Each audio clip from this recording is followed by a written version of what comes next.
A1 TV news ವೀಕ್ಷಕರಿಗೆ ಸ್ವಾಗತ. ಚಿಂತಾಮಣಿಯಲ್ಲಿ 80ನೇ ಸ್ವಾತಂತ್ರ್ಯ ದಿನಾಚರಣೆ ಸಂಭ್ರಮ.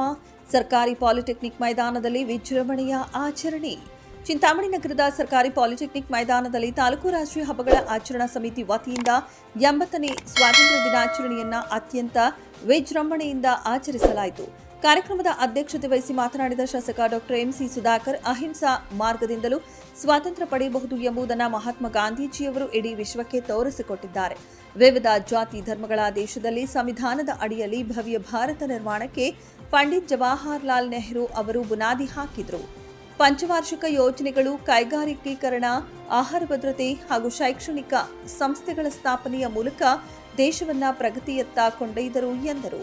ಪ್ರಜಾಪ್ರಭುತ್ವ ಮತ್ತು ಸಂವಿಧಾನದ ಅಡಿಯಲ್ಲಿ ಜನಪ್ರತಿನಿಧಿಗಳು ತಮ್ಮ ಕರ್ತವ್ಯವನ್ನು ಹೇಗೆ ನಿರ್ವಹಿಸಬೇಕು ಎಂಬುದನ್ನು ಆತ್ಮಾವಲೋಕನ ಮಾಡಿಕೊಳ್ಳಬೇಕಾಗಿದೆ ಎಂದು ಅಭಿಪ್ರಾಯಪಟ್ಟರು. ಇನ್ನು ಕಾರ್ಯಕ್ರಮದಲ್ಲಿ ಧ್ವಜಾರೋಹಣ ನೆರವೇರಿಸಿದ ತಹಶೀಲ್ದಾರ್ ಸುದರ್ಶನ್ ಯಾದವ್, 1857ರ ಸಿಪಾಯಿ ದಂಗೆಯಿಂದ ಹಿಡಿದು 1947ರ ಮಧ್ಯರಾತ್ರಿ ದೊರೆತ ಸ್ವಾತಂತ್ರ್ಯವು ತ್ಯಾಗ ಮತ್ತು ಅಚಲ ನಂಬಿಕೆಯ ಫಲವಾಗಿದೆ. ರಾಣಿ ಲಕ್ಷ್ಮೀಬಾಯಿ, ಭಗತ್ ಸಿಂಗ್, ಸುಭಾಷ್ ಚಂದ್ರ ಬೋಸ್, ಮಹಾತ್ಮ ಗಾಂಧಿ ಸೇರಿದಂತೆ ಅನೇಕ ಕ್ರಾಂತಿಕಾರಿಗಳ ಬಲಿದಾನ ಸ್ಮರಣೀಯ. ಹಾಗೆಯೇ ಸಮಾಜ ಸುಧಾರಕರಾದ ಜ್ಯೋತಿರಾವ್ ಫುಲೆ, ಸಾವಿತ್ರಿಬಾಯಿ ಫುಲೆ, ಸ್ವಾಮಿ ವಿವೇಕಾನಂದ ಹಾಗೂ ಡಾಕ್ಟರ್ ಬಿಆರ್ ಅಂಬೇಡ್ಕರ್ ಅವರು ಅಸಮಾನತೆ ವಿರುದ್ಧ ಹೋರಾಡಿದರು ಎಂದು ಸ್ಮರಿಸಿದರು. ಕಾರ್ಯಕ್ರಮದ ಅಂಗವಾಗಿ police, NCC, scouts and guides ಹಾಗೂ ನಗರದ ವಿವಿಧ ಶಾಲಾ ಕಾಲೇಜು ವಿದ್ಯಾರ್ಥಿಗಳಿಂದ ಆಕರ್ಷಕ ಪಥಸಂಚಲನ ಮತ್ತು ಧ್ವಜ ವಂದನೆ ನಡೆಯಿತು. ವಿದ್ಯಾರ್ಥಿಗಳಿಂದ ದೇಶಭಕ್ತಿ ಬಿಂಬಿಸುವ ಸಾಂಸ್ಕೃತಿಕ ಕಾರ್ಯಕ್ರಮಗಳು ಜನಮನ ಸೆಳೆದವು. ವಿವಿಧ ಇಲಾಖೆಗಳ ಅಧಿಕಾರಿಗಳು, ಜನಪ್ರತಿನಿಧಿಗಳು, ಶಿಕ್ಷಕರು ಹಾಗೂ ವಿದ್ಯಾರ್ಥಿಗಳು ಈ ಸಮಾರಂಭದಲ್ಲಿ ಭಾಗವಹಿಸಿದ್ದರು.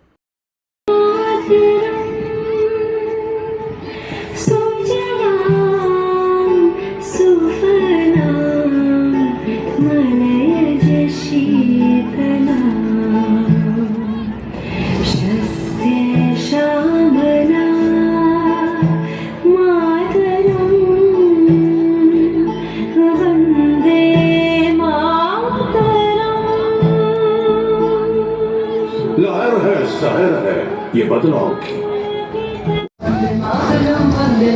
एहसास थोड़ा तो जगाए अपने दिलों में हम क्या नाम है अपना जहां में खड़े हैं कहाँ पे हम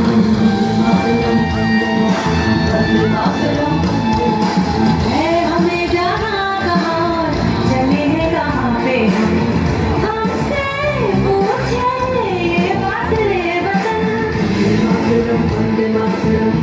की खुशबू में अपना संसार है. उत्तर से दक्षिण तक, पूर्व से पश्चिम सुर में गा रहे हैं हम सब हर दिन. देखो कैसे बदल रहा है वक्त का ये कारवां. घर घर में है, सांसों में है, देश मेरी जान है.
ಸಹ ತಾಲೂಕು ಆಡಳಿತದ ಪರವಾಗಿ ಹೃದಯಪೂರ್ವಕ ಧನ್ಯವಾದಗಳು.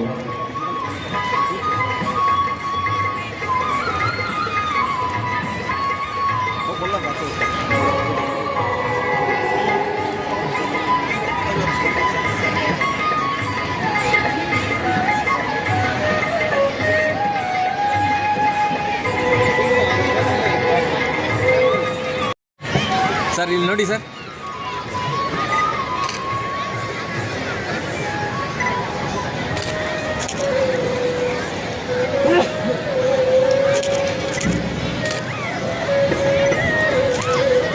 ಎಂಬತ್ತನೆಯ ಸ್ವಾತಂತ್ರ್ಯ ದಿನಾಚರಣೆಯ ಈ ಒಂದು ಸುಮಧುರ ಕಾರ್ಯಕ್ರಮದಲ್ಲಿ ಅಧ್ಯಕ್ಷತೆ ವಹಿಸಿರ್ತಕ್ಕಂಥ Shri doctor M C Sudhakar, ಮಾನ್ಯ ಶಾಸಕರು, ಚಿಂತಾಮಣಿ ವಿಧಾನಸಭಾ ಕ್ಷೇತ್ರ, ಇವರು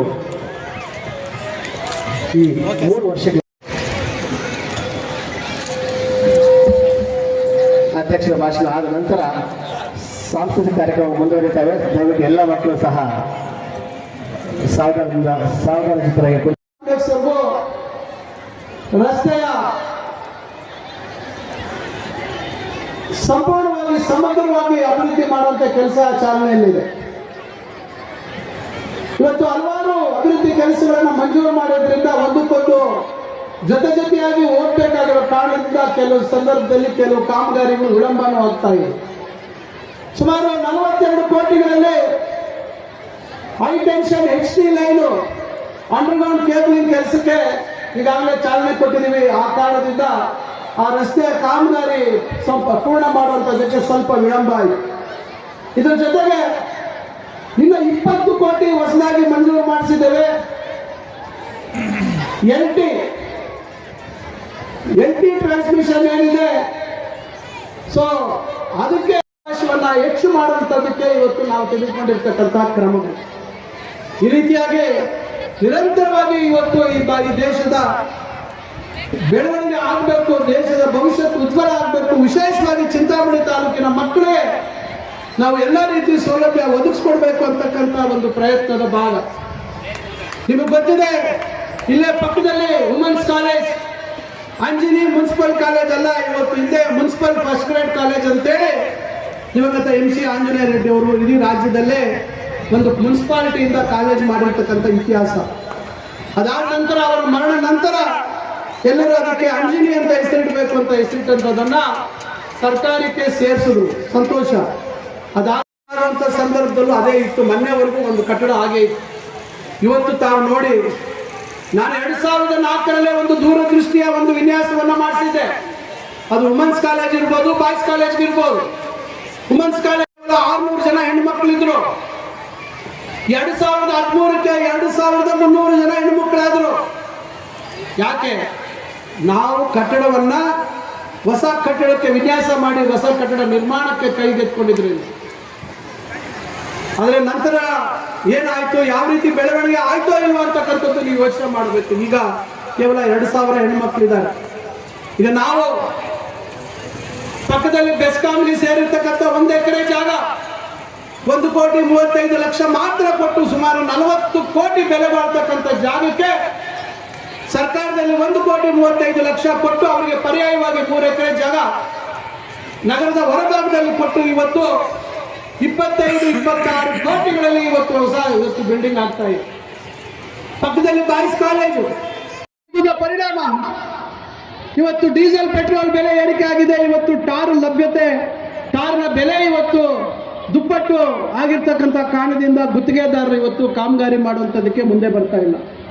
ಇವೆಲ್ಲ ಸಮಸ್ಯೆಗಳ ನಡುವೆ ಇವತ್ತು ನಾವು ಜನರಿಗೆ ಉತ್ತಮ ಭವಿಷ್ಯತ್ತು ರೂಪಿಸಬೇಕು ಅಂತಕ್ಕಂಥ ಪ್ರಯತ್ನ ಮಾಡ್ತಾ ಇದ್ದೀವಿ. ಅದರಿಂದ ದಯವಿಟ್ಟು ಕ್ಷಮಿಸಿ, ಭಾಳ ಸುದೀರ್ಘವಾಗಿ ಹಲವಾರು ವಿಚಾರ ಹೇಳಿದ್ದೇನೆ. ಕಾರಣ, ನಾನು 3 ವರ್ಷಗಳು ಸ್ವಾತಂತ್ರ್ಯ ದಿನಾಚರಣೆ ಕಾರ್ಯಕ್ರಮದಲ್ಲಿ ಚಿಂತಾಮಣಿಯಲ್ಲಿ ಭಾಗವಹಿಸಲಿಕ್ಕಾಗಲಿಲ್ಲ.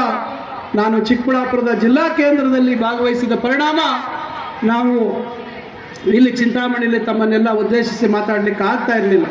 ಇವತ್ತು ಅವಕಾಶ ಬಂದಿದೆ. ಇವತ್ತು ಇದೊಂದು ತಾತ್ಕಾಲಿಕವಾಗಿ ಇಲ್ಲಿ ಇವತ್ತು ಕಾರ್ಯಕ್ರಮ ಮಾಡ್ತಾ ಇದ್ದೇವೆ.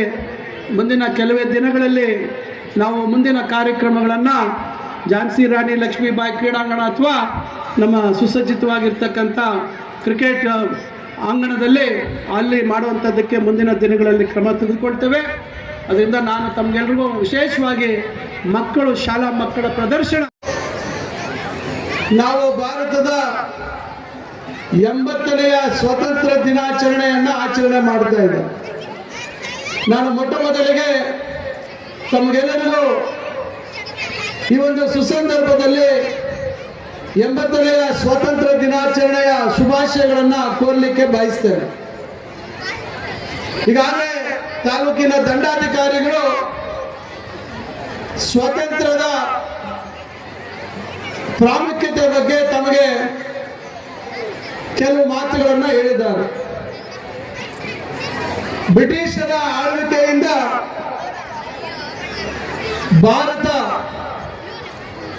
ನಮ್ಮ ದೇಶ ಸ್ವಾತಂತ್ರ್ಯವನ್ನ ಪಡಿಬೇಕಾದ್ರೆ ಹಲವಾರು ಮಹನೀಯರ ತ್ಯಾಗ ಬಲಿದಾನ, ಅವರೆಲ್ಲರ ನಿಸ್ವಾರ್ಥವಾದಂತ ಹೋರಾಟದ ಫಲವಾಗಿ ಇವತ್ತು ನಾವು ಈ ಭವ್ಯ ಭಾರತದ ಬಾಬಾ ಸಾಹೇಬ್ ಅಂಬೇಡ್ಕರ್ ಅವರು ಕೊಟ್ಟಿರ್ತಕ್ಕಂಥ ಸಂವಿಧಾನದ ಅಡಿಯಲ್ಲಿ ವಿವಿಧ ರೀತಿಯಲ್ಲಿ ಈ ದೇಶದ ಪ್ರಗತಿಗೆ, ಈ ದೇಶದ ಸಾರ್ವಭೌಮತ್ವವನ್ನ, ಅಖಂಡತೆಯನ್ನ ಉಳಿಸ್ತಕ್ಕಂಥದ್ದಕ್ಕೆ ನಾವು ನೀವು ನಮ್ಮ ವಿವಿಧ ಸ್ಥಾನಗಳನ್ನು ಅಲಂಕರಿಸಿ ನಾವು ಇವತ್ತು ನಮ್ಮ ಜವಾಬ್ದಾರಿಗಳನ್ನ ಇವತ್ತು ನಿರ್ವಹಿಸ್ತಾ ಇದ್ದೇವೆ.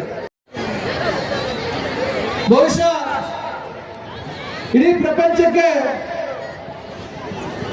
ಒಂದು ದಾರಿಯನ್ನ ತೋರಿಸಿಕೊಟ್ಟಂಥದ್ದು ಅಹಿಂಸಾ ಮಾರ್ಗದಲ್ಲಿ ದೇಶದ ಸ್ವಾತಂತ್ರ್ಯವನ್ನ ಪಡಿಬಹುದು ಅಂತಕ್ಕಂಥದ್ದನ್ನ ತೋರಿಸ್ಕೊಂಡಂಥವರು ನಮ್ಮ ರಾಷ್ಟ್ರಪಿತ ಮೋಹನ್ ದಾಸ್ ಕರಮಚಂದ್ ಗಾಂಧಿ ಅವರು.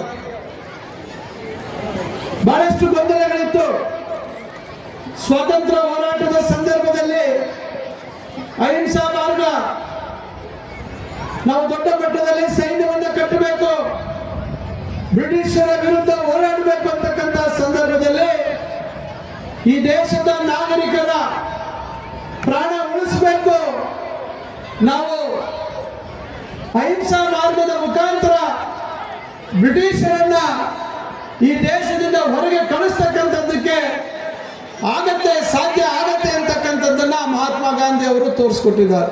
ಅವರ ಧೈರ್ಯ, ಅವರ ಶೌರ್ಯ, ಅವರು ಅವ್ರದೇ ಆದಂಥ ರೀತಿಯಲ್ಲಿ ಆ ಹೋರಾಟದ ದಾರಿಯನ್ನ ತೋರಿಸ್ಕೊಂಡಿರ್ತವ್ರು. ಈ ಸ್ವಾತಂತ್ರ್ಯ ಸಂಗ್ರಾಮದಲ್ಲಿ ಬ್ರಿಟಿಷರ ವಿರುದ್ಧ ಧ್ವನಿಯಂತೆ ಹೋರಾಟವನ್ನು ಮಾಡಿದಂಥವರು ಯಾವ ರೀತಿ ತಮ್ಮ ಪ್ರಾಣ ತ್ಯಾಗವನ್ನು ಮಾಡಿರುವಂತಕ್ಕಂಥದ್ದು ನಾವು ಇವತ್ತು ಚರಿತ್ರೆಯಲ್ಲಿ ಸ್ವಾತಂತ್ರ್ಯ ಸಂಗ್ರಾಮದ ಒಂದು ದಾರಿಯನ್ನ ಅಥವಾ ಆ ಹಾದಿಯನ್ನ ಓದ್ತಕ್ಕಂಥ ಸಂದರ್ಭದಲ್ಲಿ ನಾವು ಓದ್ತೇವೆ. ನಂತರ ಭಾರತ ದೇಶ ಸ್ವಾತಂತ್ರ್ಯವನ್ನು ಪಡೆದ ನಂತರ ಈ ಭವ್ಯ ಭಾರತ ನಿರ್ಮಾಣಕ್ಕಾಗಿ ಏನೆಲ್ಲ ಹೆಜ್ಜೆಗಳನ್ನು ಇಡಬೇಕು ಅಂತಕ್ಕಂಥದ್ದನ್ನ ಪಂಡಿತ್ ಜವಾಹರ್ಲಾಲ್ ನೆಹರು ಅವರು, ಸರ್ದಾರ್ ವಲ್ಲಭಾಯ್ ಪಟೇಲ್ ಅವರು, ಇವರೆಲ್ಲರ ಮಾರ್ಗದರ್ಶನದಲ್ಲಿ ಬಾಬು ರಾಜೇಂದ್ರ ಪ್ರಸಾದ್ ಅವರು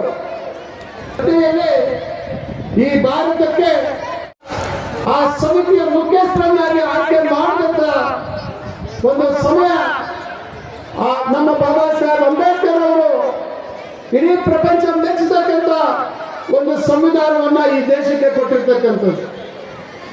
ಇದರ ಜೊತೆಗೆ ನಮ್ಮ ದೇಶವನ್ನ ಕಾಪಾಡಿಕೊಳ್ಳುವಂಥದ್ದಕ್ಕೆ ನಾವು ಬಲಿಷ್ಠವಾದಂತ ನಾವು ಈ ದೇಶಕ್ಕಾಗಿ ಏನು ಕೊಡಬಲ್ಲರು, ಕೊಡಬಹುದು ಅಂತಕ್ಕಂಥದ್ದನ್ನ ನಾವು ಬಹಳ ಯೋಚನೆ ಮಾಡಬೇಕಾಗಿರ್ತಕ್ಕಂಥ ವಿಚಾರ. ಇದರ ಜೊತೆಯಾಗಿ ಅಂದಿನ ಭಾರತದ ಪರಿಸ್ಥಿತಿ, ಅಂದಿನ ಭಾರತದಲ್ಲಿದ್ದಂಥ ಸಮಸ್ಯೆಗಳು, ಆಹಾರ ಭದ್ರತೆ, ಇವತ್ತು ಯಾವ ರೀತಿ ಭವಿಷ್ಯದ ಭಾರತ ನಿರ್ಮಾಣ ಆಗಬೇಕು, ಬಡವರಿಗೆ ಯಾವ ರೀತಿ ಉದ್ಯೋಗಾವಕಾಶ ಕಲ್ಪಿಸಬೇಕು, ಇವೆಲ್ಲ ವಿಚಾರಗಳನ್ನ ಗಮನದಲ್ಲಿಟ್ಕೊಂಡು ಆಹಾರ ಕ್ರಾಂತಿ, ಕೈಗಾರಿಕೀಕರಣ, ಶೈಕ್ಷಣಿಕ ಸಂಸ್ಥೆಗಳು, ಈ ರೀತಿ ಒಂದು ಭವ್ಯ ಭಾರತದ ಬುನಾದಿಯನ್ನ ಅಂದು ಜವಾಹರಲಾಲ್ ನೆಹರು ಅವರ ನೇತೃತ್ವದ ಸರ್ಕಾರಗಳ ಹಾಕೊಂಡಿರ್ತಕ್ಕಂಥ ಹೆಜ್ಜೆಗಳನ್ನ ನಾವು ಮರೆಯಲಿಕ್ಕೆ ಸಾಧ್ಯ ಇಲ್ಲ. ಇತಿಹಾಸವನ್ನ ನಾವು ಮರೆತರೆ ಬಹುಶಃ ನಮಗಿಂತ ಪಾಪ ಪ್ರಜ್ಞೆಯಲ್ಲಿ ಯಾರು ಇಲ್ಲ ಅಂತಕ್ಕಂಥ ಮಾತನ್ನ ನಾನು ಈ ಸಂದರ್ಭದಲ್ಲಿ ಹೇಳಲಿಕ್ಕೆ ಬಯಸ್ತೇನೆ. ಬಂಧುಗಳೇ, 2023ರಲ್ಲಿ ಅದಾದ ನಂತರ ನನ್ನ ಕೊಡುಗೆಗಳು ಏನು, ನಾನು ಯಾವ ರೀತಿ ನಮ್ಮ ಚಿಂತಾಮಣಿ ವಿಧಾನಸಭಾ ಕ್ಷೇತ್ರ ಹಾಗೂ ಚಿಕ್ಕಬಳ್ಳಾಪುರ ಜಿಲ್ಲೆ ಮತ್ತು ರಾಜ್ಯಕ್ಕೆ ಏನು ನನ್ನ ಕೊಡುಗೆ ಅಂತಕ್ಕಂಥದ್ದು ನಾನು ಇಲ್ಲಿ ಎಲ್ಲ ವಿವರವಾಗಿ ನಾನು ಹೇಳಲಿಕ್ಕೆ ಹೋಗೋದಿಲ್ಲ. ಯಾಕಂದ್ರೆ ಕೊಟ್ಟಂತ ಅವಕಾಶವನ್ನ ಪ್ರಾಮಾಣಿಕವಾಗಿ ಅದನ್ನ ಎಲ್ಲೂ ನಾನು ಅದನ್ನ ತಪ್ಪು ಹೆಜ್ಜೆಯನ್ನ ಇಡದೆ ಇವತ್ತು ನಾನು ಆ ಜವಾಬ್ದಾರಿಯನ್ನ ನಿರ್ವಹಿಸಿದ್ದೇನೆ. ಆದರೆ ಈ ಒಂದು ಸ್ವತಂತ್ರ ಭಾರತದಲ್ಲಿ ನಾವು ಇವತ್ತು ಪ್ರಜಾಪ್ರಭುತ್ವದ ಅಡಿಯಲ್ಲಿ ಭಾರತದ ಸಂವಿಧಾನದಲ್ಲಿ ಕೊಟ್ಟಿರ್ತಕ್ಕಂಥ ಅವಕಾಶವನ್ನ ಒಬ್ಬ ಜನಪ್ರತಿನಿಧಿಯಾಗಿ ಜನರಿಂದ ಆಯ್ಕೆಯಾಗಿರ್ತಕ್ಕಂಥವರು ನಮ್ಮ ಕರ್ತವ್ಯಗಳನ್ನ ನಾವು ಯಾವ ರೀತಿ ಈ ಭವ್ಯ ಭಾರತದ ನಿರ್ಮಾಣದಲ್ಲಿ ನಾವು ನಿರ್ವಹಿಸ್ತಾ ಇದ್ದೀವಿ ಅಂತಕ್ಕಂಥದ್ದು ಬಹಳ ಮುಖ್ಯವಾಗಿರ್ತಕ್ಕಂಥ ವಿಚಾರ.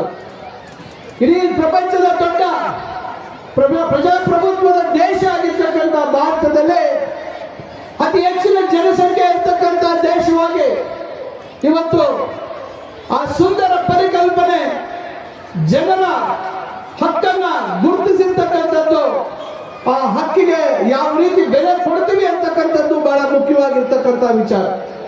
ಅದರಿಂದ ನಾನು ತಮಗೆ ಹೇಳ್ತಕ್ಕಂಥದ್ದು, ಈ ಒಂದು ಬಹಳ ವರ್ಷಗಳಿಂದ ನೆನೆಗುದಿಗೆ ಬಿದ್ದಿದ್ದಂಥ ಸಮಸ್ಯೆಗಳಿಗೆ ಪರಿಹಾರವನ್ನು ಕಂಡುಕೊಳ್ತಕ್ಕಂಥ ಕೆಲಸವನ್ನು ಮಾಡಿದ್ದೇವೆ.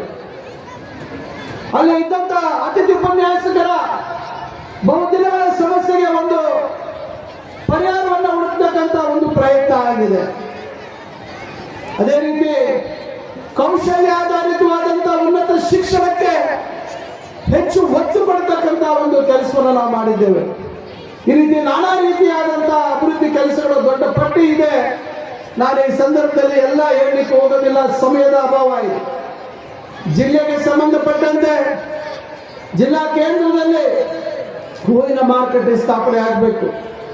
ಅದಕ್ಕಾಗಿ ಜಾಗ ಕೊಡಬೇಕು. 20 ಎಕರೆ ಜಾಗವನ್ನು ಕೊಡಿಸಿದ್ದೇವೆ. ವೈದ್ಯಕೀಯ ಕಾಲೇಜು ಪ್ರಾರಂಭ ಆಗಿರಲಿಲ್ಲ, ಅದನ್ನು ಪ್ರಾರಂಭ ಮಾಡತಕ್ಕಂಥ ಕೆಲಸವನ್ನು ಮಾಡಿದ್ದೇವೆ. 40 ಕೋಟಿಗಳ ಹೆಚ್ಚುವರಿ ಅನುದಾನವನ್ನು ವೈದ್ಯಕೀಯ ಕಾಲೇಜಿನ ಹೊಸ ಒಂದು ಕಾಲೇಜಿನ ಆವರಣದಲ್ಲಿ ಆಸ್ಪತ್ರೆ ಪ್ರಾರಂಭಕ್ಕೆ ಕೊಡಿಸ್ತಕ್ಕಂಥ ಕೆಲಸವನ್ನು ಮಾಡಿದ್ದೇವೆ. ಇವತ್ತು ಚಿಂತಾಮಣಿಯಲ್ಲಿ ಸರ್ಕಾರಿ ಪಾಲಿಟೆಕ್ನಿಕ್ ಸ್ಥಾಪನೆ ಆಗಿರ್ತಕ್ಕಂಥದ್ದು ಚರಿತ್ರೆಯನ್ನ ಮೆಳಕಾಕ್ಬೇಕು. ಪಾಪ ಎಲ್ಲೋ ಮೊನ್ನೆ ಎಲ್ಲೋ ಬೇರೆ ಊರುಗಳಿಂದ ಬಂದಿರತಕ್ಕಂಥವ್ರು ರಾಜಕೀಯ ಅಸ್ತಿತ್ವವನ್ನು ಇಲ್ಲಿ ಉಳಿಸ್ಕೊಂಡು ಬಾಯಿಗೆ ಬಂದಂಗೆ ಮಾತಾಡ್ತಕ್ಕಂಥವ್ರಿಗೆ ಇದರ ಹಿನ್ನೆಲೆ, ಇದರ ಚರಿತ್ರೆಯನ್ನ ತಾವು ಅರ್ಥ ಮಾಡಿಕೊಂಡ್ರೆ ಬಹುಶಃ ಜನ ನಿಮ್ಮನ್ನ ನಾಳೆ ಒಳ್ಳೆ ರೀತಿಯಲ್ಲಿ ಗೌರವಿಸುವಂಥದ್ದು ಆಗುತ್ತೆ. ಆ ಒಂದು 49-50ನೇ ಇಸ್ವಿಯಲ್ಲಿ ಪ್ರಾರಂಭ ಆಗಿರ್ತಕ್ಕಂಥ ಪಾಲಿಟೆಕ್ನಿಕ್ ಸುಮಾರು 76 ವರ್ಷಗಳ ಪೂರೈಸಿರ್ತಕ್ಕಂಥದಕ್ಕೆ ನಿಮ್ಮೆಲ್ಲರ ಆಶೀರ್ವಾದದಿಂದ ನನಗೆ ಬಂದಂತ ಅವಕಾಶ, ಆ ಅವಕಾಶವನ್ನ ಸದ್ಬಳಕೆ ಮಾಡಿಕೊಂಡು 76 ಕೋಟಿಗಳನ್ನ ಮಂಜೂರು ಮಾಡಿಸಿ ಇವತ್ತು ಇಡೀ ರಾಜ್ಯದಲ್ಲೇ ಇಲ್ಲದೆ ಇರ್ತಕ್ಕಂಥ ಒಂದು ಭವ್ಯವಾದಂತ ಒಂದು ಎಲ್ಲಾ ರೀತಿ ಸೌಲಭ್ಯಗಳನ್ನು ಒಳಗೊಂಡಂತ ಪಾಲಿಟೆಕ್ನಿಕ್ ಮಾಡುವಂತ ಪ್ರಯತ್ನ ಆಗಿದೆ. ಕಾಮಗಾರಿ ನೀವು ನೋಡ್ತಾ ಇದ್ದಾರೆ, ಕಣ್ಣು ಮುಂದೆ ಆಗ್ತಾ ಇದೆ. ಇವತ್ತೇನು ಇಲ್ಲಿ ಹಳೆ ಎಲೆಕ್ಟ್ರಾನಿಕ್ಸ್ ಬ್ಲಾಕ್ ನಮ್ಮ ತಂದೆಯವರು ಕಟ್ಟಿಸಿದ್ರು. ಇವತ್ತಲ್ಲಿ ಸೆಂಟರ್ ಆಫ್ ಎಕ್ಸಲೆನ್ಸ್ ಅಂತ ಹೇಳಿ ಇವತ್ತು ಪ್ರಾರಂಭ ಮಾಡಿದ್ದೇವೆ. ಅದರ ಸಂಪೂರ್ಣ ನವೀಕರಣ ಆಗ್ತಾ ಇದೆ. ಇವತ್ತಿನ ಕಾಲಕ್ಕೆ ಅವಶ್ಯಕತೆ ಇರ್ತಕ್ಕಂಥ ಕೌಶಲ್ಯ ಸ್ಕಿಲ್ಲಿಂಗ್ ಏನ್ ಬೇಕು, ಸ್ಯಾಮ್ಸಂಗ್ ಸಂಸ್ಥೆಯವರ ಸ್ಕಿಲ್ ಸೆಂಟರ್ ಅನ್ನು ಪ್ರಾರಂಭ ಮಾಡ್ತಾ ಇದ್ದೀವಿ. ಈಗಾಗಲೇ ಕಾಮಗಾರಿ ರೆಡಿ ಇದೆ, ಸದ್ಯದಲ್ಲೇ ಉದ್ಘಾಟನೆ ಮಾಡ್ತಾರೆ. ಯೋಚನೆ ಮಾಡಿದ್ದೆ, ಬೀದಿ ಬದಿ ವ್ಯಾಪಾರಸ್ಥರಿಗೆ ಒಂದು ಸೂರು ಕಲಿಸಬೇಕು ಅಂತಕ್ಕಂಥ ಆಲೋಚನೆ ನಾನು ಮಾಡಿದ್ದೆ. ಅಂದಿನ ಕನಸು ಇವತ್ತು ನನಸಾಗತಕ್ಕಂಥ ಒಂದು ಪ್ರಯತ್ನ ಮಾಡಿದೆ. ನಗರದ ಹೃದಯ ಭಾಗದಲ್ಲಿ IDSMT ಮೇಲೆ ಸುಮಾರು 190 ಅಂಗಡಿಗಳನ್ನು ನಿರ್ಮಾಣ ಮಾಡಬೇಕು ಅಂತಕ್ಕಂಥ ಒಂದು ಬಹಳ ಮಹತ್ವಾಕಾಂಕ್ಷೆಯ ಯೋಜನೆ 22 ಕೋಟಿಯಲ್ಲಿ ನಾವು ಟೆಂಡರ್ ಮಾಡಿ ಕಾಮಗಾರಿ ಪ್ರಾರಂಭ ಮಾಡುವಂಥ ಸಂದರ್ಭದಲ್ಲಿ ಈ ಕಟ್ಟಡ ಶಿಥಿಲಾವಸ್ಥೆಗೆ ಹೋಗಿದೆ. ಇದ್ರ ಮೇಲೆ ನೀವು ಕಟ್ಟಲಿಕ್ಕೆ ಸಾಧ್ಯ ಇಲ್ಲ, ನೀವು ಕಟ್ಟಕ್ಕೆ ಹೋದ್ರೆ ಇರುವಂಥ ಕಟ್ಟಡನೂ ಕುಸಿದೋಗುತ್ತೆ ಅಂತಕ್ಕಂಥದ್ದು ಬಂತು. ನಾವು ಅದನ್ನು ಪರೀಕ್ಷೆ ಮಾಡಿದಾಗ ಮೇಲಿನ ಮೇಲ್ಛಾವಣಿ ಕೂಡ ಬಹಳ ಶಿಥಿಲ ಆಗಿತ್ತು. ಕಡೆಗೆ 10 ವರ್ಷಗಳು ಅನಾಥವಾಗಿ ಬಿದ್ದಿದ್ದಂಥ ಕಟ್ಟಡ ಪಿಲ್ಲರ್ ಕೂಡ ವೀಕ್ ಆಗಿದೆ. ನಾಳೆ ನೀವು ಬರೀ ಮೇಲ್ಛಾವಣಿ ಬದಲಾಯಿಸೋಕೆ ಹೋದ್ರೆ ಆಗೋದಿಲ್ಲ, ಪಿಲ್ಲರ್ಗಳು ಬಿದ್ದೋಗ್ತವೆ ಅಂತಕ್ಕಂಥ ಮಾತನ್ನ ಒಂದು ವರದಿ ಬಂದ ಮೇಲೆ ನಾವು ಆ ಭಾಗದಲ್ಲಿ ಇರ್ತಕ್ಕಂಥವ್ರಿಗೆ ತುರ್ತಾಗಿ ತಾವು ಇದನ್ನು ಖಾಲಿ ಮಾಡಬೇಕು ಅಂತ ಹೇಳಿ ಅದನ್ನ ಯಾವ ರೀತಿ ಇದೆ ಅಂತಕ್ಕಂಥದ್ದು. ಇದರ ಜೊತೆಯಲ್ಲಿ 4 ಶಟಲ್ ಬ್ಯಾಡ್ಮಿಂಟನ್ ಕೋರ್ಟ್ ಇರ್ತಕ್ಕಂಥ ಒಳಾಂಗಣ ಕ್ರೀಡಾಂಗಣವನ್ನು ಸಹ ಅಲ್ಲಿ ನಾವು ನಿರ್ಮಾಣ ಮಾಡ್ತಾ ಇದ್ದೀವಿ. ಇದಿಷ್ಟು ವ್ಯವಸ್ಥೆಗಳು ಇವತ್ತು ಆ ಭಾಗದಲ್ಲಿ ಮಾಡುವಂಥ ಕೆಲಸವನ್ನು ನಾವು ಮಾಡ್ತಾ ಇದ್ದೀವಿ. ತಮಗೆ ಗೊತ್ತಿದೆ 93-94 ಇಸ್ವಿಯಲ್ಲಿ 1,08,00,000 ವೆಚ್ಚ ಮಾಡಿ integrated slum development programme IDSMT ಆ ಒಂದು ಯೋಜನೆಯ ಅಲ್ಲಿ ಅಂಗಡಿಗಳನ್ನ ನಮ್ಮ ತಂದೆಯವರು ಒಂದು ವಿನೂತನವಾಗಿ ವಿನ್ಯಾಸ ಮಾಡಿ ಕಟ್ಟಿಸುವಂತ ಪ್ರಯತ್ನ ಮಾಡಿದ್ರು. ಆದರೆ ಕಾಮಗಾರಿ ಪೂರ್ಣ ಆಗೋದಕ್ಕೆ ಮುಂಚಿತವಾಗಿ ಚುನಾವಣೆಯಲ್ಲಿ ಸೋಲಾಯಿತು. ಕಾಮಗಾರಿ ನೆನೆಗುದಿಗೆ ಬಿದ್ದೋಯ್ತು. 2004ರಲ್ಲಿ ನಾನು ಪ್ರಥಮ ಬಾರಿ ಶಾಸಕನಾಗಿ ಸ್ಪರ್ಧೆ ಮಾಡ್ತಕ್ಕಂಥ ಸಂದರ್ಭದಲ್ಲಿ ನಾನು ಆಜಾದ್ ಚೌಕಲ್ಲಿ ಭಾಷಣ ಮಾಡಿದ್ದೆ. ನನ್ನನ್ನು ನೀವು ಗೆಲ್ಲಿಸಿದ್ದೆ ಆದಲ್ಲಿ ಅದನ್ನ ಉಪಯೋಗಕ್ಕೆ ತರ್ತೀನಿ ಅಂತಕ್ಕಂಥ ಮಾತನ್ನ ಹೇಳಿದ್ದೆ. ಕಾನೂನಿನ ಹೋರಾಟಗಳನ್ನು ಮಾಡಿ ಆ ಜಾಗವನ್ನ ನಗರಸಭೆಯ ಸುರ್ಪದಿಗೆ ತಗೊಂಡು ಸುಮಾರು 80 ಲಕ್ಷ ಖರ್ಚು ಮಾಡಿ ಬಹಳ ಶಿಥಿಲ ಆಗಿತ್ತು ಆ ಬಿಲ್ಡಿಂಗ್. ಅದನ್ನ ಒಂದು ಸುಸಜ್ಜಿತವಾದಂತಹ ಒಳಾಂಗಣ ಕ್ರೀಡಾಂಗಣ ನಿರ್ಮಾಣ ಮಾಡಬೇಕು ಅಂತಕ್ಕಂಥದ್ದಕ್ಕೆ ಈಗಾಗಲೇ ನಮ್ಮ ಯುವಜನ ಸೇವಾ ಇಲಾಖೆಗೆ ಅದನ್ನ ನಾವು ಪಡೆಯಲಾಗಿದೆ. ಅದಕ್ಕೂ ಕೂಡ ಜನರು ಪಾಪ ವಿರೋಧ ಮಾಡ್ತಾರೆ. ಈ ರೀತಿ ನಮ್ಮ ಚಿಂತಾಮಣಿಯಲ್ಲಿ ಇರ್ತಕ್ಕಂಥ ಪರಿಸ್ಥಿತಿ ತಮಗೆ ಗೊತ್ತಿದೆ. ಇದರ ಜೊತೆಯಲ್ಲಿ ಚಿಂತಾಮಣಿಯಲ್ಲಿ ನಾನು ಬಾಲ್ಯದಲ್ಲಿದ್ದಂಥ ಸಂದರ್ಭದಲ್ಲಿ ಈಗೇನು ತಾಲೂಕು ಆಫೀಸು ಕೋರ್ಟ್ ಆವರಣ ಇದೆ, ಅಲ್ಲಿ ಕ್ರಿಕೆಟ್ ಆಡ್ತಾ ಇದ್ದಂಥ ದಿನಗಳನ್ನ ನಾನು ಇವತ್ತಿಗೂ ನೆನೆಸ್ಕೋಬಲ್ಲೆ. ಅದಾದ ನಂತರ ನಮ್ಮ ತಂದೆಯವರು ಝಾನ್ಸಿ ರಾಣಿ ಕ್ರೀಡಾಂಗಣವನ್ನ ನಗರಸಭೆಯ ಜಾಗವನ್ನ ಕ್ರೀಡಾಂಗಣಕ್ಕಾಗಿ ಮೀಸಲಿಟ್ಟ ಸಂದರ್ಭದಲ್ಲಿ ಕ್ರಿಕೆಟ್ ಆಡ್ತಕ್ಕಂಥದ್ದು ಎಲ್ಲೋ ಒಂದು ಕಡೆ ಕಾಣದೆ ಹೋಯ್ತು. ಈಗ ನಮ್ಮ ಚಿಂತಾಮಣಿಯಲ್ಲಿ ಒಂದು ಸುಸಜ್ಜಿತವಾದಂತ ಇವತ್ತಿನ ಕಾಲದ ನ್ಯಾಚುರಲ್ ಟರ್ಫ್ ಅಂತಾರಾಷ್ಟ್ರೀಯ ಮಟ್ಟದಲ್ಲಿ ಒಂದು ಸುಸಜ್ಜಿತವಾದಂತಹ ಕ್ರಿಕೆಟ್ ಸ್ಟೇಡಿಯಂ ನಿರ್ಮಾಣ ತಮಗೆ ಗೊತ್ತಿದೆ. ಸಂಶೆಟ್ಟಹಳ್ಳಿಯ ಹಳೆ ಕೆರೆಯ ಜಾಗದಲ್ಲಿ 9 ಎಕರೆಯಲ್ಲಿ ಕಾಮಗಾರಿ ವೇಗದಿಂದ ಸಾಗ್ತಾ ಇದೆ. ಅದಕ್ಕೆ ಸುಮಾರು 6 ಕೋಟಿ ಅನುದಾನ ಮೊನ್ನೆ ಕೊಡಿಸಿದ್ದೆ. ಹಿಂದೆ ಇನ್ನು 5 ಕೋಟಿಗಳನ್ನ ಹೆಚ್ಚುವರಿಯಾಗಿ ಕೊಟ್ಟಿದ್ದೇವೆ. ಅಲ್ಲಿ ಹುಲ್ಲಿನ ವ್ಯವಸ್ಥೆಗಳನ್ನ ಮಾಡಬೇಕು ಅಂತ ಹೇಳಿ ಇದು ಸಂಪೂರ್ಣವಾಗಿ ಸುಸಜ್ಜಿತವಾಗಿ ಆಗ್ಬೇಕು ಅಂತ ಕಾರಣದಿಂದ ನನ್ನ ಶಾಸಕರ ಸ್ಥಳೀಯಾಭಿವೃದ್ಧಿ ಅನುದಾನದಲ್ಲಿ 38 ಲಕ್ಷಗಳನ್ನು ಕೊಟ್ಟಿದ್ದೇವೆ. ಇನ್ನ ಸ್ಟೇಡಿಯಂ ಅಲ್ಲಿ 2023ರಲ್ಲಿ ಸ್ಟೇಡಿಯಂನ ಅಂಗಡಿಗಳ ಬಾಕಿ ಕೇವಲ 1,75,00,000 ಮಾತ್ರ ಬಾಕಿ ಇತ್ತು. ಅಂದ್ರೆ 10 ವರ್ಷಗಳಲ್ಲಿ ಯಾರು ಆ ಬಾಕಿಯನ್ನ ವಸೂಲಿ ಮಾಡಿರಲಿಲ್ಲ. ಇರ್ತಕ್ಕಂಥ ಹಿರಿಯರು ಅರ್ಥ ಮಾಡ್ಕೋಬೇಕು. ಯಾವ ರೀತಿ ಆಡಳಿತ ಇತ್ತು 10 ವರ್ಷಗಳ ಹಿಂದೆ ಅಂತಕ್ಕಂಥದ್ದನ್ನ ಅರ್ಥ ಮಾಡ್ಕೋಬೇಕು. ಇವತ್ತು ಆ ಬಾಕಿಯೆಲ್ಲ ವಸೂಲಿ ಆಗಿ ಇನ್ನು 19 ಲಕ್ಷ ಮಾತ್ರ ಬಾಕಿ ಇದೆ. ಉಳಿದಂಥದ್ದನ್ನ ವಸೂಲಿ ಮಾಡಿ ಈಗ ನಾವು ಹಲವಾರು ಕೆಲಸಗಳು ನಾವು ನೋಡ್ತಾ ಇದ್ದಂಗೆ ಯಾಕೆ ಈ ಕಾರ್ಯಕ್ರಮ ಇಲ್ಲಿ ಆಯ್ತು ಅಂತಕ್ಕಂಥದ್ದು. ಇವತ್ತು ಝಾನ್ಸಿ ರಾಣಿ ಲಕ್ಷ್ಮೀಬಾಯಿ ಕ್ರೀಡಾಂಗಣ ಇವತ್ತು ಸಿಂಥೆಟಿಕ್ ಟ್ರ್ಯಾಕ್ ಕಾಮಗಾರಿ ಆಗ್ತಾ ಇದೆ. ಸುಮಾರು 9 ಕೋಟಿಗಳ ಕಾಮಗಾರಿ ಪ್ರಗತಿಯಲ್ಲಿದೆ. ಈಗ ಸಿಂಥೆಟಿಕ್ ಅನ್ನ ಹಾಕುವಂತ ಕೆಲಸ ಈಗ ಚಾಲನೆಯಲ್ಲಿದೆ. ಅದರ ಜೊತೆಯಾಗಿ ಸುಮಾರು ಮತ್ತೊಂದು 7 ಕೋಟಿಗಳನ್ನ ಅದಕ್ಕೆ ಕೊಡಿಸಿದ್ದೀನಿ. ಅದರಲ್ಲಿ ಸಂಪೂರ್ಣವಾಗಿ ಆಸನಗಳು ಸುತ್ತಲೂ ಇರ್ತಕ್ಕಂಥ ಪೆವಿಲಿಯನ್ ಮೇಲೆ ಪೆವಿಲಿಯನ್ ಉಳಿಕೆ ಕಾಮಗಾರಿ ಆಗುತ್ತೆ ಮತ್ತು ಆ ಪೆವಿಲಿಯನ್ ಮೇಲೆ ಟೆನ್ಸೈಲ್ ಮೆಂಬ್ರೇನ್ ಅನ್ನ ಏನೀಗ ಟೆನ್ಸೈಲ್ ಮೆಂಬ್ರೇನ್ ಇವತ್ತು ಮೇನ್ ಮುಖ್ಯ ಒಂದು ಪೆವಿಲಿಯನ್ ಹಾಕಿದೀವಿ, ಆ ರೀತಿ ಸುತ್ತಲೂ ಟೆನ್ಸೈಲ್ ಮೆಂಬ್ರೇನ್ ಅನ್ನ ಕವರ್ ಮಾಡುವಂತದ್ದಕ್ಕೂ ನಾವು ಈಗ ಅದಕ್ಕೆ ಟೆಂಡರ್ ಪ್ರಕ್ರಿಯೆ ಪ್ರಾರಂಭ ಆಗ್ತಾ ಇದೆ. ಇದಕ್ಕೆ ಆಜಾದ್ ಚೌಕ್ ಅಂತ ಹೇಳಿ ಇದನ್ನ ಕರೆಯೋಣ ಅಂತಕ್ಕಂಥ ಹೆಸರನ್ನ ಅವತ್ತು ನಾಮಾಂಕಿತವನ್ನ ಮಾಡಿದಂಥವರು ಸರ್ದಾರ್ ವಲ್ಲಭಾಯ್ ಪಟೇಲ್ ಅವರು. ಅದರ ನೆನಪಿಗಾಗಿ ಇವತ್ತು ನನ್ನ 20 ವರ್ಷಗಳ ಕನಸು, ಅದಕ್ಕೇನಾದ್ರೂ ಒಂದು ಮಾಡಬೇಕು, ಅದು ಬಹಳ ವರ್ಷಗಳು ಇನ್ನ 100 ವರ್ಷ ಅದು ಉಳಿಬೇಕು ಅಂತಕ್ಕಂಥ ಕಾರಣದಿಂದ ಅದಕ್ಕೆ ಹೊಸ ರೂಪವನ್ನು ಕೊಡ್ತಕ್ಕಂಥ ಒಂದು ಕೆಲಸವನ್ನು ಮಾಡಿದ್ದೇವೆ. ಅದೇ ರೀತಿ ಅದು ಡಂಟ್ ಅಂತಕ್ಕಂಥ ಯೋಜನೆ ಜೊತೆಯಲ್ಲಿ ನನ್ನ ಶಾಸಕರ ಸ್ಥಳೀಯ ಅಭಿವೃದ್ಧಿ ಅನುದಾನದಲ್ಲಿ ಕೂಡ ಅದಕ್ಕೆ ಹೆಚ್ಚುವರಿಯಾಗಿ ಅನುದಾನವನ್ನು ಕೊಡುವಂಥ ಕೆಲಸವನ್ನು ಮಾಡಿದ್ದೇವೆ. ಇವತ್ತು ಸಂಜೆ ಸ್ವತಂತ್ರ ದಿನಾಚರಣೆ ಅಂಗವಾಗಿ ಅಲ್ಲಿ ಸಣ್ಣ ಕಾರ್ಯಕ್ರಮ, ಇನ್ನು ಅಧಿಕೃತವಾಗಿ ಉದ್ಘಾಟನೆ ಇಲ್ಲ, ಎಲ್ಲ ಸುಸೂತ್ರವಾಗಾದ್ರೆ ಬಹುಶಃ 22ನೇ ತಾರೀಕು ಅದನ್ನು ನಾವು ಅಧಿಕೃತವಾಗಿ ಉದ್ಘಾಟನೆ ಮಾಡಬೇಕು ಅಂತಕ್ಕಂಥ ಆಲೋಚನೆ ಇದೆ. ಬಹುಶಃ ಅವತ್ತು ಮಾಡಬಹುದು. ಇನ್ನು ಅದಕ್ಕೆ ಸ್ಪಷ್ಟತೆ ಇಲ್ಲ, ಸಿಕ್ಕಿಲ್ಲ. ಸಂಬಂಧಪಟ್ಟ ಮಂತ್ರಿಗಳನ್ನ ನಾನು ಸೋಮವಾರ ಅವರ ಸಮಯವನ್ನು ತೆಗೆದುಕೊಳ್ತೇನೆ.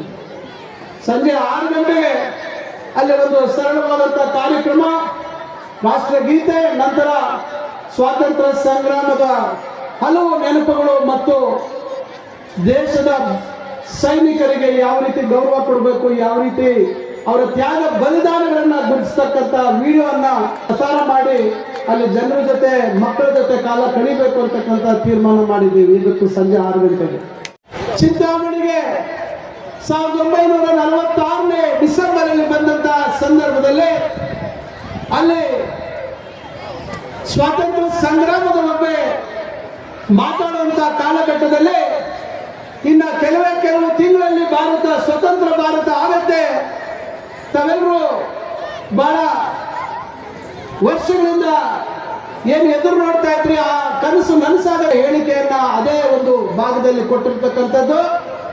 ಅವರು ಈ ಒಂದು ಭಾಗಕ್ಕೆ ಆಜಾದಿ ಅಂದ್ರೆ ಸ್ವಾತಂತ್ರ್ಯ, ಫ್ರೀಡಮ್. ಈ ಆಜಾದದಲ್ಲಿ ಹಲವಾರು ಭಾಗಗಳಲ್ಲಿ ಒಳಚರಂಡಿ ವ್ಯವಸ್ಥೆ ಇಲ್ಲದೆ ಇರ್ತಕ್ಕಂಥದ್ರ ಕಡೆ ಒಳಚರಂಡಿ ವ್ಯವಸ್ಥೆಗಳನ್ನ ಮಾಡ್ತಾ ಇದ್ದೇವೆ. ನಗರದ ಹಲವಾರು ಭಾಗಗಳಲ್ಲಿ ಸುಮಾರು 30 ವರ್ಷಗಳ ಹಿಂದೆ ಹಾಕಿರ್ತಕ್ಕಂಥ ಒಳಚರಂಡಿ ಮಾರ್ಗಗಳು ಇವತ್ತು ಹಾಳಾಗಿರ್ತಕ್ಕಂಥದ್ದನ್ನ ಬದಲಾಯಿಸುವಂತ ಕೆಲಸವನ್ನ ಮಾಡ್ತಾ ಇದ್ದೇವೆ. ಇವೆಲ್ಲ ಒಂದೊಂದೇ ಪಟ್ಟಿ ಹೇಳ್ಕೊಂಡು ಹೋದ್ರೆ ನಗರೋತ್ಥಾನ ಯೋಜನೆ ಅವೈಜ್ಞಾನಿಕವಾಗಿ ಏನು ಹಿಂದೆ ಮಾಡಿದ್ರು ಅದನ್ನು ಬದಲಾಯಿಸಿ ಇವತ್ತು ವೈಜ್ಞಾನಿಕವಾಗಿ ನಗರದ ಮುಖ್ಯ ರಸ್ತೆಗಳು ಯಾವ್ದು ಆಗಬೇಕು ಅಂತಕ್ಕಂಥದ್ದನ್ನು ಆದ್ಯತೆ ಮೇಲೆ ಮಾಡುವಂತ ಕೆಲಸ ಸಾಗ್ತಾ ಇದೆ. ವಿಶೇಷ ಮುಖ್ಯಮಂತ್ರಿಗಳ ವಿಶೇಷ ಅನುದಾನದಲ್ಲಿ ಸುಮಾರು 17 ಕೋಟಿಗಳನ್ನ ನಗರದ ಬೆಂಗಳೂರು ರಸ್ತೆಗೆ ಮತ್ತು ಇತರೆ ಕೆಲವು ರಸ್ತೆಗಳನ್ನ ನಾವು ಸದ್ಯದಲ್ಲೇ ಪ್ರಾರಂಭ ಮಾಡಲಿದ್ದೇವೆ. ತಮಗೆ ಗೊತ್ತಿದೆ, ಈಗ ಆಜಾದ್ ಚೌಕ್ ಇವತ್ತು ಬಹಳ ಸಂಭ್ರಮದಿಂದ 80ನೇಯ ಸ್ವಾತಂತ್ರ್ಯ ದಿನಾಚರಣೆಯನ್ನ ನಾವು ಇವತ್ತು ಆಚರಣೆ ಮಾಡ್ತಾ ಇರ್ತಕ್ಕಂಥ ಸಂದರ್ಭದಲ್ಲಿ ಅದರ ಹಿನ್ನೆಲೆ ತಾವು ಅರ್ಥ ಮಾಡ್ಕೋಬೇಕಾಗತ್ತೆ. ಯಾಕೆ ಅದರ ಹೆಸರು ಆಜಾದ್ ಚೌಕ್ ಅಂತ ಆಯ್ತು ಅಂತಕ್ಕಂಥದ್ದು ಬಹುಶಃ ಬಹಳಷ್ಟು ಜನಕ್ಕೆ ಮಾಹಿತಿ ಇರಲಿಕ್ಕೆ ಸಾಧ್ಯ ಇಲ್ಲ.